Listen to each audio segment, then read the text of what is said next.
नमस्कार विद्यार्थियों, आप मेरे साथ हिंदी की यात्रा कर रहे हो। हिंदी यात्रा में आपकी ये तीसरी क्लास है। आज हम पढ़ेंगे हिंदी भाषा है उसकी राजनीतिक स्थिति, संवैधानिक उत्पत्ति। पीछे की कक्षा में हमने हिंदी भाषा है उसकी भौगोलिक और ऐतिहासिक उत्पत्ति कर चुके हैं अब हम बात कर रहे हैं हिंदी भाषा है उसकी राजनीतिक स्थिति के बारे में, संवैधानिक स्थिति के बारे में। सबसे पहले बात करूं मैं तो भारतीय संविधान है उसकी 8वीं अनुसूची के अंदर राजभाषा का उल्लेख है। भारतीय संविधान के अंदर है कुल अनुसूचियों की संख्या है वो है 12 और इन 12 अनुसूचियों में से 8वीं अनुसूची के अंदर है राजभाषा का वर्णन है। राजभाषा का वर्णन है 8वीं अनुसूची के अंदर कुल 22 भाषाएं हैं। आपको पता है 22 भाषाएं हैं, ध्यान रखना 8वीं अनुसूची के अंदर 22 भाषाएं हैं। मान्यता प्राप्त भाषाओं की संख्या 22 है।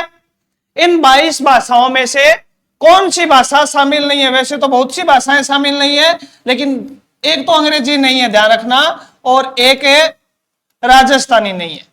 अंग्रेजी नहीं है और अंग्रेजी के साथ साथ कौन सी भाषा नहीं है?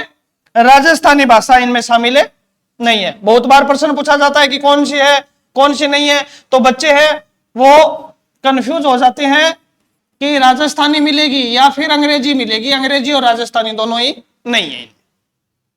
उसके बाद अनुसूची की बात कर ली, कुल 12 है। 12 में से 8वीं अनुसूची में राजभाषा है। भारतीय संविधान के अंदर कुल भाग है 22 भाग। 22 भाग में से 17 नंबर भाग है। 17 नंबर भाग के अंदर राजभाषा का वर्णन है और 17 नंबर भाग में अनुच्छेद 343 से लेकर 351 तक कुल 9 अनुच्छेद, 343 से लेकर 351 तक 9 अनुच्छेदों के अंदर राजभाषा का वर्णन किया गया है। 343 से लेकर 351 तक।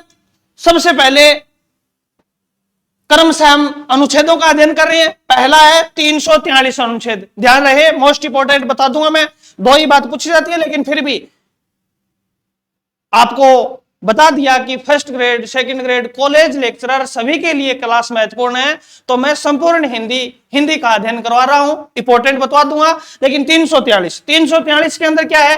343 के अंदर उल्लेख है कि संघ यानी भारत संघ की राजभाषा हिंदी होगी और लिपि है वो देवनागरी होगी।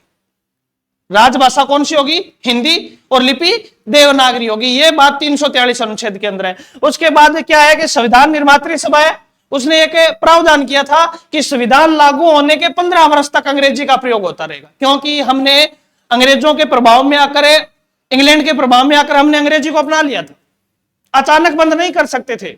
तो संविधान निर्मात्री सभा ने क्या कहा कि अगला 15 वर्ष तक अंग्रेजी का प्रयोग भी होता रहेगा। लेकिन सेम मुद्दा है आरक्षण वाला, आरक्षण को 20 वर्षों तक, लेकिन आज तक बढ़ रहा है। उसी प्रकार अंग्रेजी भाषा का प्रयोग भी आज तक बढ़ रहा है।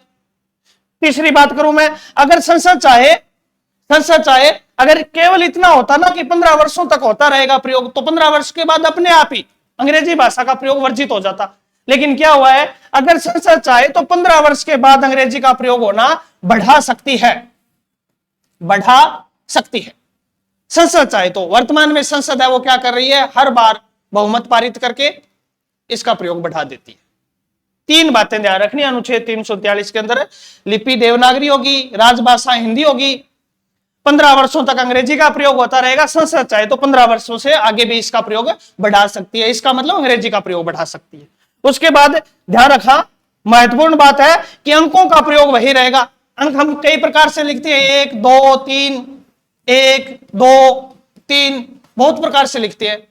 अंकों का प्रयोग वही रहेगा जो अंतरराष्ट्रीय स्तर पर चलित है, अंतरराष्ट्रीय स्तर पर प्रचलित है। जो अंतरराष्ट्रीय स्तर पर पूरे विश्व के अंदर प्रचलित है ना, अंकों का प्रयोग वही रहेगा। यह बात भी अनुच्छेद 343 के अंदर लिखी गई है। 343 के अंदर प्रावधान है कौन से अंक मान्य होंगे, तो उत्तर है अंतरराष्ट्रीय स्तर पर प्रचलित अंक मान्य होंगे हिंदी के अंदर। यह था 343। उसके बाद नेक्स्ट अनुच्छेद की बात करें 344, तो 344 के अंदर क्या है? राष्ट्रपति के द्वारा राजभाषा आयोग बनाया जाएगा। राजभाषा आयोग राष्ट्रपति के द्वारा बनाया जाएगा। वह संसदीय राजभाषा समिति का गठन भी राष्ट्रपति द्वारा किया जाएगा। महत्वपूर्ण बात है। कि राजभाषा आयोग है, राष्ट्रपति के द्वारा राजभाषा आयोग बनेगा और राजभाषा समिति है उसका गठन भी राष्ट्रपति के द्वारा किया जाएगा। अनुच्छेद 344। नेक्स्ट अनुच्छेद की बात करें, अनुच्छेद 345। तो 345 के अंदर प्रावधान है कि कोई भी राज्य का विधानमंडल, विधानसभा, और अगर है किसी राज्य में तो विधान परिषद, अगर है तो किसी भी राज्य का विधानमंडल है ना, राज्य में हिंदी को शासकीय प्रयोजन के लिए स्वीकार करेगा। हिंदी को शासकीय प्रयोजन के लिए स्वीकार करेगा, यानी हिंदी के अंदर राजकार्य हिंदी के अंदर ही होंगे। कोई भी राज्य है वो अपने विधानमंडल का कार्य अन्य भाषा में नहीं करवा सकता। आगे और भी है, लेकिन वर्तमान तक इतनी है कि राजकार्य है ना, राजकार्य शासकीय कार्य वो हिंदी में होगा, विधानमंडल को बाध्य किया गया है। उसके बाद बात करूं 346 की, तो 346 के अंदर क्या है, एक राज्य व दूसरे राज्य के बीच के अंदर जो पत्र व्यवहार होगा, पत्राचार करते हैं, वो आदान प्रदान करते हैं, पत्रों के माध्यम से विचारों का आदान प्रदान करते हैं, वो पत्राचार हिंदी भाषा में होगा। मान लो हमारे राज्यपाल या मुख्यमंत्री को किसी ऐसे राज्य से विचारों का आदान प्रदान करता है, मान लो तमिलनाडु से करना है, उसने अपनी तमिल भाषा या अंग्रेजी भाषा के अंदर पत्राचार कर दिया, तो हम बाध्य कर सकते हैं उसको कि पत्राचार कौन सी भाषा में करे, राजभाषा के अंदर पत्राचार करे, वो बाध्य होगा। यही नियम आरटीआई के तहत है। मैंने किसी दूसरे राज्य से सूचना मांगी आरटीआई के तहत, उन्होंने मुझे अपनी स्थानीय भाषा के अंदर, प्रादेशिक भाषा के अंदर सूचना दे दी, मैं बाध्य कर सकता हूं कि मुझे राजभाषा के अंदर चाहिए। एक सुप्रीम कोर्ट को छोड़कर, सुप्रीम कोर्ट की, सर्वोच्च न्यायालय दिल्ली की कार्रवाई है ना, वो अंग्रेजी के अलावा किसी भाषा में नहीं हो सकती। सुप्रीम कोर्ट को छोड़कर सारे विभाग बाध्य हैं। उसके बाद बात करूं अनुच्छेद 347। अनुच्छेद 347 के अंदर क्या है कि राज्य में बोले जाने वाली जो दूसरी भाषा है, जैसे हमारी राजस्थानी है, दूसरी भाषा है, उस भाषा को राष्ट्रपति द्वारा मान्यता दी जाएगी दूसरी भाषा के रूप में। दूसरी भाषा के रूप में राजभाषा तो हिंदी रहेगी, लेकिन कोई राज्य चाहता है कि हमें दूसरी भाषा बनानी है, जैसे हमारा राज्य चाहता है कि राजस्थानी को दूसरी भाषा के रूप में मान्यता दे, तो ये नहीं है कि हमारा ही कोई राज्यपाल या मुख्यमंत्री दे देगा। किसकी अनुमति लेनी पड़ेगी? राष्ट्रपति से मान्यता ली जाएगी। राष्ट्रपति अनुमति देगा कि आप राजस्थानी को दूसरी भाषा का दर्जा दे सकते। यह अनुच्छेद है 347। उसके बाद 348, यही बात है, उच्चतम व उच्च न्यायालय की कार्रवाई अंग्रेजी में होती है। एक बार मैंने लिखा है उच्चतम और उच्च न्यायालय। उच्चतम का मतलब है सर्वोच्च, दिल्ली के अंदर स्थित है जो, और उच्च न्यायालय का मतलब प्रत्येक राज्य का, उसकी कार्रवाई अंग्रेजी में होगी। इसकी तो मैंने कहा है उच्चतम की तो तब्दील होगी नहीं, अंग्रेजी है तो मतलब क्या है, अंग्रेजी ही है, अंग्रेजी का मतलब अंग्रेजी। लेकिन उच्च न्यायालय की कार्रवाई है ना, वो अगर राज्यपाल चाहे और राष्ट्रपति है वो अगर अनुमति दे दे, तो किसी अन्य भाषा के अंदर, हिंदी के अंदर या कोई अपनी प्रादेशिक भाषा राजस्थानी है उसके अंदर हम उच्च न्यायालय की कार्रवाई करवा सकते हैं। सुप्रीम कोर्ट को तो बाध्य नहीं किया जाएगा, मैं बार बार बता रहा हूं। उच्च न्यायालय की भाषा भी अंग्रेजी होगी, लेकिन अगर राज्यपाल चाहे तो क्या करना पड़ेगा, राष्ट्रपति से अनुमति लेनी पड़ेगी। राष्ट्रपति अनुमति दे दे कि हां आप अपने उच्च न्यायालय की कार्रवाई अंग्रेजी में, अंग्रेजी को छोड़कर हिंदी में करवा सकते हो, या अपनी जो प्रादेशिक भाषा है जैसे राजस्थानी तो राजस्थानी में करवा सकते हो। अनुच्छेद 348 के अंदर प्रावधान है, अनुच्छेद 348 के अंदर यह प्रावधान है। उसके बाद बात करूं मैं अनुच्छेद 349 की। अनुच्छेद 349, अनुच्छेद 349 के अंदर क्या है कि राष्ट्रपति की अनुमति से संसद है ये राजभाषा विधेयक प्रस्तावित करवा सकती है, राजभाषा विधेयक प्रस्तावित करा सकती है। यह बात है इंपॉर्टेंट। राजभाषा विधेयक पारित करवा सकती है। एक हम शिक्षण विधियां पढ़ते हैं, हिंदी के नियम बनाती है ये, यानी इस अनुच्छेद के अंदर एक और प्रावधान है। एक तो राजभाषा विधेयक है, दूसरा प्रावधान है कि किसी भी राजभाषा से संबंधित जो विधियां है ना उनको अधिनियमित करने की, उनके नियम बनाने की प्रक्रिया का वर्णन है ये। शिक्षण विधि आपने बहुत पढ़ी होगी आज तक, लेकिन शिक्षण विधियों का वर्णन है वो अनुच्छेद के अंदर हुआ है 349 अनुच्छेद के अंदर। बहुत कम बच्चों को पता है। हिंदी जो राजभाषा है हिंदी, इसकी शिक्षण विधियों को अधिनियमित करने की प्रक्रिया का वर्णन है 349 के अंदर। उसके बाद इंपोर्टेंट अनुच्छेद और आ रहा है, अनुच्छेद 350, जनसाधारण की शिकायतें दूर करने के लिए आवेदन के अंदर जो हम भाषा है प्रयुक्त करते हैं उस भाषा का वर्णन किया गया है। यहां विदित हो कि केवल और केवल राजभाषा का जिक्र है यहाँ पर, यानी हिंदी। अगर किसी व्यक्ति को शिकायतें हैं किसी से, उसकी शिकायतों को दूर करने के लिए वो आवेदन कर रहा है या कोई सूचना मांग रहा है, तो उसमें प्रयुक्त होने वाली भाषा का वर्णन किया गया, और वो भाषा कौन सी होगी? राजभाषा। राजभाषा का मतलब कौन सी हो जाएगी? आपकी हिंदी। 350, और ये भी बहुत इंपॉर्टेंट, मोस्ट इंपॉर्टेंट, हिंदी के प्रचार प्रसार का कर्तव्य प्रत्येक नागरिक का होगा कि हिंदी का प्रचार प्रसार करे। मैं अपने कर्तव्य का पालन कर रहा हूं, आप भी कर रहे हो। हिंदी के प्रचार प्रसार हेतु प्रत्येक नागरिक का कर्तव्य होगा और उसका दायित्व होगा। हिंदी के प्रचार प्रसार के लिए व्यक्ति के कर्तव्यों और दायित्वों का उल्लेख किया गया है। वो किसमें किया गया है? अनुच्छेद 351 के अंदर। ये थे 343 से लेकर 351 तक अनुच्छेद हैं। मोस्ट इंपोर्टेंट अनुच्छेद मैंने बता दिए।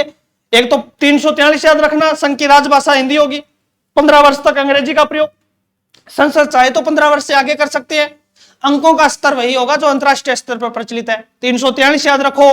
उसके बाद 349, 350 और 351, ये तो बहुत ही महत्वपूर्ण है। 351 कर्तव्यों का वर्णन है। उसके बाद हिंदी है, ये भारत की राष्ट्रभाषा नहीं है। हिंदी भारत की राष्ट्रभाषा नहीं है। राष्ट्रभाषा किसे कहा जाता है आगे बात करेंगे। संपूर्ण देश के लोग जिस भाषा को बोलते हैं उसको राष्ट्रभाषा कहते हैं। हिंदी भारत की राष्ट्रभाषा न होकर क्या है? राजभाषा है। राजभाषा का मतलब है जिसमें राज कार्य किए जाते हैं, देश की शासन व्यवस्था चलती है जिस भाषा के अंदर, राजभाषा है। तथा भारत की कोई भी राष्ट्रभाषा नहीं है, राष्ट्रभाषा नहीं है। हिंदी है, राजभाषा है, राष्ट्रभाषा है, बोली है, उपभाषा है, तो क्या है? राजभाषा है हिंदी। भारत की राष्ट्रभाषा बताइए, हिंदी, अंग्रेजी, विकल्प बना के दे देंगे, या कोई नहीं तो कोई नहीं, राष्ट्रभाषा नहीं है भारत। ये थे भारत की हिंदी भाषा, इसकी राजनीतिक स्थिति, संवैधानिक स्थिति। उसके बाद हिंदी को राजभाषा कब स्वीकार किया गया? हिंदी को राजभाषा संविधान बन रहा था, एक दिनांक है 14 सितंबर 1949, संयोग की दिनांक है ये, कोई पूर्व नियोजित दिनांक नहीं है। निर्माण कर रहे थे संविधान का और एक अचानक तारीख आ गई 14 सितंबर, सन था 1949। 14 सितंबर 1949 को हिंदी को राजभाषा का दर्जा दे दिया गया, केवल राजभाषा का दर्जा प्राप्त हुआ है। 1950 के अंदर कोई घटना नहीं हुई, 1951 में कोई घटना नहीं हुई, 52 में नहीं हुई, फिर आ गया 1953, सन 1953। 1953 में भारतीय लोगों ने विचार किया कि हिंदी दिवस बनाना चाहिए। पहली बार विचार कर रहे हैं हिंदी दिवस बनाना चाहिए, सन था 1953। तो लोगों ने राय दी कि जिस दिन राजभाषा का दर्जा प्राप्त हुआ था 14 सितंबर, उसी दिन हिंदी दिवस बना दो। तो हिंदी दिवस है वो कब बनाया गया था? 14 सितंबर। सन की बात करें तो 1953, ठीक है, नीचे आ रहा है आंकड़ा। हिंदी दिवस 14 सितंबर, हिंदी को राजभाषा बनाया गया था, बात कर चुका हूं मैं।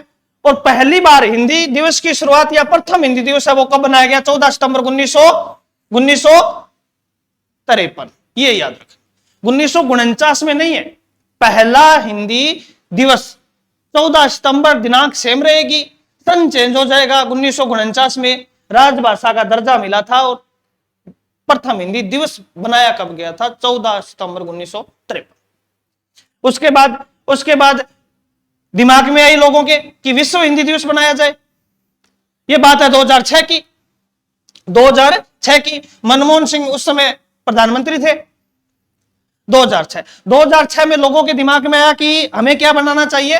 विश्व हिंदी दिवस। ये हिंदी दिवस है, विश्व हिंदी दिवस। हिंदी को विश्व पर स्थापित करने के लिए, पूरे विश्व में हिंदी का प्रचार करने के लिए विश्व हिंदी दिवस बनाया गया। 2006 की बात है। लोगों से फिर राय मांगी गई कि कब मनाएं? 14 सितंबर को तो नहीं बना सकते, क्यों? 14 सितंबर को तो हिंदी दिवस बनाया जाता है। तो इतिहास को खंगाला तो 10 जनवरी 1975 को एक घटना हो चुकी थी। 10 जनवरी 1975 को एक घटना हो चुकी थी। कौन सी घटना हो चुकी थी? 10 जनवरी 1975 को नागपुर के अंदर प्रथम हिंदी सम्मेलन का आयोजन हो चुका था। यह भी संयोग की डेट है कि हिंदी सम्मेलन होना था प्रथम, और उस समय तारीख थी 10 जनवरी 2006 में। लोगों के दिमाग में आया कि इस तारीख को, इस 14 सितंबर को, 14 सितंबर दिनांक है, 14 सितंबर दिनांक है, इस 14 सितंबर को यहां सजीव कर दिया गया। यहां वापस जिंदा कर दिया गया। तो इस 10 जनवरी को 1975 वाली नागपुर वाली प्रथम हिंदी सम्मेलन, इस 10 जनवरी 1975 को 10 जनवरी 2006 में पुनर्जीवित कर दिया गया। 10 जनवरी 1975 को हिंदी सम्मेलन हुआ था प्रथम नागपुर में हुआ था। इसी 10 जनवरी को 2006 को इसी 10 जनवरी को क्या बना दिया गया? प्रथम विश्व हिंदी सम्मेलन, प्रथम विश्व हिंदी दिवस। एक आंकड़ा और याद रखना, जब हिंदी दिवस का मैं बात कर रहा हूं, हिंदी दिवस की 14 सितंबर, यह विश्व हिंदी दिवस है। हिंदी दिवस जब प्रारंभ किया गया था 1953 के अंदर, तो आरंभिक समय में 5-6 बार, ये 4 वर्ष के अंतराल में बनाया जाता था। हर 4 साल बाद हिंदी दिवस बनाया जाता था, हिंदी सम्मेलन। कितने साल? हर 4 साल बाद हिंदी सम्मेलन का आयोजन होता था। हिंदी सम्मेलन का आयोजन हर 4 साल बाद होता था, लेकिन वर्तमान के अंदर यह सम्मेलन है, हिंदी सम्मेलन, ये 3 वर्षों के बाद हो रहा है। पहला हो चुका था 10 जनवरी 1975 को, 11वां हिंदी सम्मेलन है, ये 18 अगस्त 2018, 12 हो चुके हैं। एक अभी अपडेट कर दूंगा मैं आपको, 11वां हिंदी सम्मेलन है ना, ये 18 है, उसके बाद 18 है, उसके बाद फिर 18 है, 8 को ध्यान रखो, 18 अगस्त 2018 को 11वां विश्व हिंदी सम्मेलन मनाया जा चुका है। पहला नागपुर में था, 11वां ये मॉरिशस के अंदर है। इसका आदर्श वाक्य थीम थी विश्व हिंदी और भारतीय संस्कृति। ध्यान रहे, विश्व हिंदी और भारतीय संस्कृति। उसके बाद 3 साल बाद बनाया जाना था 1921 में, कोरोना चल रहा था, पूरे विश्व के लोग इकट्ठे होते हैं हिंदी सम्मेलन पर, तो नहीं बनाया गया। अब 12वां बन चुका है, अब वर्तमान के अंदर 12वां बन चुका है। याद रखना तारीख 15 से 17 फरवरी 2023, अभी पिछले फरवरी को 15 फरवरी से 17 फरवरी तक 3 दिन चला था 2023। कहां हुआ था? नीदरलैंड के फिजी में, फिजी नामक स्थान पर हुआ था ये पहला याद रखना। और एक, ठीक है, पहले तो ये करंट था, समसामयिक था, क्योंकि 12वां नहीं बनाया गया था, लेकिन अब 12वां बना दिया, तो इसको याद रखो। 15 फरवरी 2023 को फिजी के अंदर ये आयोजित हो चुका है। ये थे संवैधानिक स्थिति। उसके बाद कुछ शब्दावली है। पहली बात करूं मैं, बोली किसको कहा जाता है? नंबर 1, 2, 3, 4 और ये 5 शब्दावलियां हैं। बहुत बार पूछते हैं प्रश्न, बीच में कर चुके हैं वैसे तो हम। बोली सबसे पहले विचार प्रकट करने का वह माध्यम जो छोटे क्षेत्रों में विचार प्रकट करते हैं, सीमित क्षेत्रों के अंदर प्रचलित होती है, उसको क्या कहा जाता है? बोली। सीमित क्षेत्रों के अंदर विचार प्रकट करने का साधन, छोटे क्षेत्रों के अंदर विचार प्रकट करने का साधन क्या है? बोली है। ये ग्रोथ करेगी, उन्नति करेगी, इसको बोलने वाले बढ़ेंगे, इसका क्षेत्रफल बढ़ेगा, तो ये विकसित होकर क्या बन सकती है? भाषा बन जाती है। खड़ी बोली, मैंने बताया था, हिंदी बन गई उन्नति करके बोली। उसके बाद बात करता हूं भाषा, तो कर चुके। किसी विस्तृत क्षेत्र में राष्ट्रपति द्वारा मान्यता प्राप्त है, 8वीं अनुसूची में शामिल, 17वें भाग में शामिल, जो भी है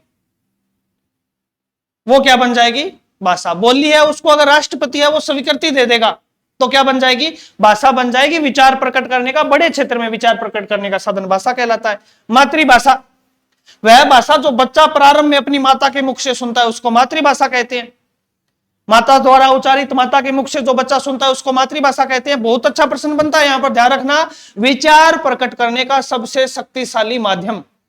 मैं मातृभाषा में जितना प्रभावी तरीके से आपके समक्ष विचार प्रस्तुत कर सकता हूं, अन्य किसी भाषा में नहीं कर सकता। तो विचार प्रकट करने का सबसे शक्तिशाली सशक्त माध्यम है, वो कौन सी होती है? मातृभाषा। उसके बाद राजभाषा, बात कर चुके। जिस भाषा के अंदर देश का राजकार्य होता है, किसको छोड़कर? सर्वोच्च न्यायालय, सुप्रीम कोर्ट को छोड़कर। जिस भाषा के अंदर देश का राजकार्य होता है, वो क्या कहलाती है? राजभाषा कहलाती है, राजभाषा कहते हैं। राष्ट्रभाषा की भी बात कर चुका। किसी देश की संपूर्ण जनता, समस्त जनता जिस भाषा को उच्चारित करती है वो क्या कहलाती है? राष्ट्रभाषा कहलाती है। भारत के अंदर ऐसी कोई भाषा नहीं है जो संपूर्ण देश की जनता उच्चारित करती है, इसी कारण भारत की कोई राष्ट्रभाषा नहीं है। हिंदी भारत की क्या है? राजभाषा है। नेक्स्ट, ध्वनि विज्ञान है, उसके भाग। ध्वनि को सवन कहा जाता है, बता चुका मैं, ध्वनि को सवन कहा जाता है। इसके भाग है वो 3 होते हैं। बहुत मोस्ट इंपॉर्टेंट बात है टीचर भर्ती की दृष्टि से। 3 प्रकार की होती है ध्वनियां। पहली होती है औचारणिक। शब्द किस प्रकार बना है? उच्चारण प्लस इक, औचारणिक। उसके बाद दूसरा शब्द है प्रसारण प्लस इक, और उसके बाद है श्रावणिक, सुनना, श्रवण प्लस इक। 3 प्रकार की होती है ध्वनि। मैं अब उच्चारण कर रहा हूं। मैंने कौन सी ध्वनि का प्रयोग किया है? औचारणिक। यानी जब किसी के मुंह से बोली जाती है तो वो क्या कहलाती है? औचारणिक। और किसी दूसरे व्यक्ति ने सुन ली, उसको सुन ली, मेरे मुंह से निकलने के बाद आपके कानों तक पहुंची है, जैसे ही कानों तक पहुंच गई वो क्या बन गई? श्रावणिक। और मुंह से उच्चारण होने के बाद आपके कान तक पहुंचने से पहले वो बढ़ रही थी, प्रसारण कर रही थी, उसको क्या बोलते हैं? प्रसारणिक बोलते हैं। 3 प्रकार की होती है, औचारणिक, प्रासारणिक और श्रावणिक। ये हिंदी यात्रा डिजिटल प्लेटफॉर्म पर आपकी ग्रामर का, आपके व्याकरण का पहला पार्ट पूर्ण होता है। 3 कक्षाएं हैं इस पार्ट की। भाषा पार्ट है, 3 पार्ट किए हमने। सबसे पहले पार्ट में हमने भाषा की उत्पत्ति देखी, शाब्दिक विच्छेद देखा, उसका परिभाषा देखी। दूसरे पार्ट में हमने उसकी ऐतिहासिक और भौगोलिक स्थिति देखी, और अंतिम पार्ट के अंदर हमने देखा है राजनीतिक या संवैधानिक स्थिति, कुछ शब्दावलियों से संबंधित बातें की है। आप सभी विद्यार्थियों ने मुझको सुना, समय दिया। आप सभी विद्यार्थियों का आभार, धन्यवाद।